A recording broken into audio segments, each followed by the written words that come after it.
سب سے اعلیٰ درجے کا اسلام کیا ہے؟ من سلم المسلمون من لسانہ و یدہ۔ زندگی میں یہ طے کر لو، کوئی کتنا ہی تمہیں دکھ پہنچائے، کوئی کتنا ہی تمہاری بےعزتی کرے، چپ ہو جاؤ، سہ جاؤ۔ مرنے والے کی کیا عزت، کیا ذلت، میں نے تو مر کے دیکھا ہے، اور مجھے یہ حدیث سمجھ میں آئی ہے بڑی اچھی طرح، موتو قبل ان تموتو، کہ مرنے سے پہلے مر جاؤ۔ اس وقت اگر میں مر جاتا تو مجھے کوئی گالیاں دیتا تو مجھے کیا نقصان تھا، اور مجھے کوئی نعرے لگاتا میرے لیے تو میرا کیا نفع تھا۔ تو مرنے سے پہلے مر جاؤ، کوئی تمہیں برا بھلا کہے تو تمہارا کیا نقصان ہے، تمہیں کوئی واہ واہ نعرے لگائے تمہیں کیا نفع ہے۔ اگر اللہ راضی ہے تو مردہ آباد اور زندہ آباد سے بے نیاز ہو۔ ابو ذر رضی اللہ تعالیٰ عنہ کو ایک آدمی نے گالیاں دی تو انہوں نے فرمایا، بیٹا ایک گھاٹی آگے آ رہی ہے، اس میں گر گیا تو جو کچھ کہہ رہے ہو اس سے بھی زیادہ کا حقدار ہوں، اور اگر پار ہو گیا تو تیری گالیوں سے مجھے کوئی فرق نہیں پڑتا ہے۔ من سلم المسلمون من لسانہ و یدہ موتوا قبل ان تموتوا۔ چونکہ آج کل اخلاق ہیں انتقامی، معاف کرنے والے اخلاق ہیں نہیں، انتقامی اخلاق ہیں۔ ہمارا معاشرہ انتقامی ہے، اچھا کرو گے تو ہم اچھا کریں گے، برا کرو گے تو ہم برا کریں گے، جیسا کہو گے ویسا ہم سے سنو گے۔ یہ ہمارا ماحول ہے، یہ ہمارا۔ ایک ماں کہہ رہی تھی دوسری ماں کو، میرے پترا کدی کسی نے واسطے سلام نہیں کیتا، بڑے فخر سے کہہ رہی ہے، ہمارے اپنے گاؤں کی بات، میرے پترا کدی نہیں کسی نے واسطے سلام کیتا، مائی جڑا کرے انہوں کریں دیں، جڑا نہ کرے انہوں پوچھ دے ہی کوئی نہیں۔ یہ وہ فخر سے کہہ رہی۔ جو سب سے بڑا عیب ہے وہ سب سے بڑا فخر بنا ہو۔ میرے پتروں کدی نہیں کسی نے واسطے سلام کیتا۔ جب ماں باپ نے یہ سبق دیا تو اولاد کا کیا قصور ہے؟ تو ہمارا معاشرہ انتقامی ہے، ایک کی 10 سنانے کا ماحول ہے، تو آپ 100 کی ایک بھی نہ سناؤ۔ احنف بن قیس رضی اللہ تعالیٰ عنہ پہ ایک آدمی نے چڑھائی کر کہنے لگا، ایک سناؤ گے نا تو 10 سنو گے میری طرف سے۔ تو احنف بن قیس کہنے لگے، بھائی تو مجھے 100 بھی سنائے گا نا تو میری طرف سے ایک بھی تو نہیں سنے گی۔ ایک آدمی ان کی بڑی بےزتی کر رہا تھا اور وہ چل رہے تھے اور وہ 100 گالیاں بک رہا ہے۔ جب آ گیا نا قریب شہر تو کہنے لگے، دیکھا میرا قبیلہ یہاں رہتا ہے، اگر کسی نے سن لیا نا تو تیری بڑی دھلائی کر دے گا، تو نے جو مجھے گالیاں دینی میں کھڑا ہوں یہیں تو دے لے، تو اپنا سارا زور پورا کر لے تاکہ آگے تجھے کوئی تکلیف نہ پہنچا دے میری وجہ سے۔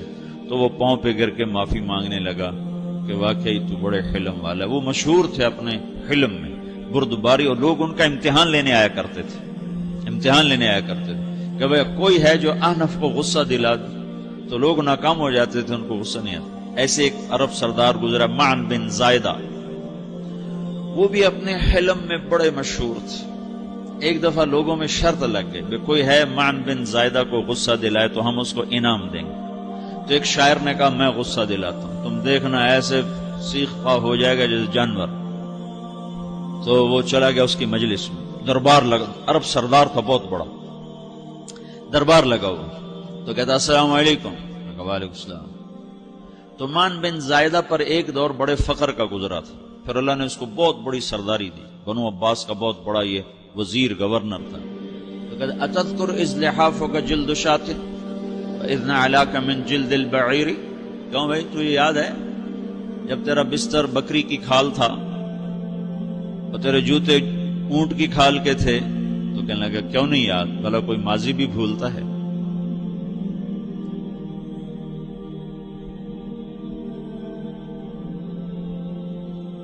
تو وہ کہنے لگا پہلا وار تو خطا کا، فسبحان الذی اعطاک ملکا وعلمک الجلوس علی السریر۔ تو پھر ساری تعریفیں تو اللہ کی ہیں جس نے تیرے جیسے کو تخت پہ بٹھا دیا۔ کہاں بھئی ساری تعریفیں اللہ کی ہیں، میری تو کوئی اوقات نہیں۔ تو کہنے لگا سأرحل عن دیار انت فیہا وان جار الزمان علی الفقیر، جہاں تیرے جیسا حکمران ہو وہاں مجھے رہنا گوارا ہی نہیں ہے، میں یہاں سے چھوڑ کے نکل جاؤں گا چاہے کتنی تکلیف اٹھاؤں۔ بڑے دربار میں یہ ایک گورنر اور وزیر سے بات ہو رہی ہے، تو وہ کہتا ہے اچھا بھائی اگر تو ہمارے پاس رہے گا تو ہم تیرا اکرام کریں گے، اور اگر تو جانا چاہتا ہے تو پھر رافقت کا سلام،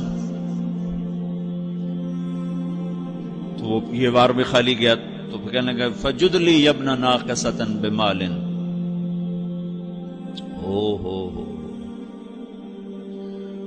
او گندی ماں کے بیٹے مجھے کچھ عطا بھی کر، میں بغیر پیسے کے سفر کیسے کروں گا؟ عرب کو کسی کو بھی ماں کی گالی دے دینا اور پھر عرب سردار ہو. فجد لی یبن ناقصۃ بمال، بری ماں کے بیٹے مجھے کچھ پیسے بھی دے، میں نے جانا ہے. میں کہا بھائی اس کو 3000 دے دیا جائے. اللہ، تو کہنے لگا قلیل ما آتیتنی و انی لأطمع منک فی الکثیر، یہ تو بہت تھوڑا تو نے دیا ہے، مجھے اور دے. کہا اچھا بھائی 3000 اور دے دو. تو وہ شاعر کی بھی آنکھیں پھٹ گئیں. کہنے لگا اب ٹھہر جا ٹھہر جا، اب میں تیری اصل تجھے بتاتا ہوں. سألت اللہ ان یبقیک ذخرا فما لک فی البریۃ من نذیر، میں اللہ سے دعا کرتا ہوں اللہ تیرے جیسوں کو سلامت رکھے، تیرے جیسا دنیا میں کسی ماں نے جنا ہی کوئی نہیں.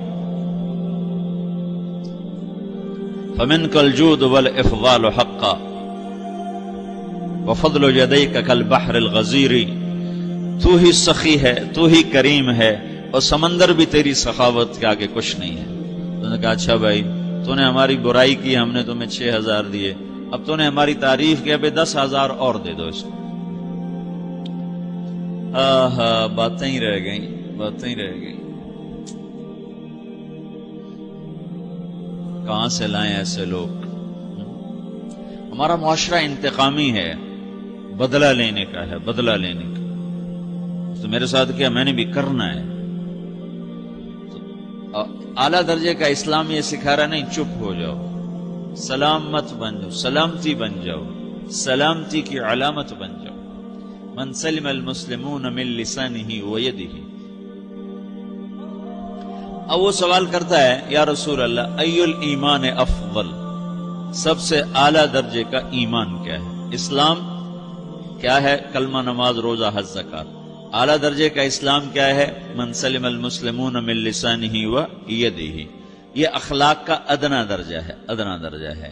ادنا درجے پر پہنچ کر آپ اسلام میں اعلیٰ درجے پر آ سکتے ہیں.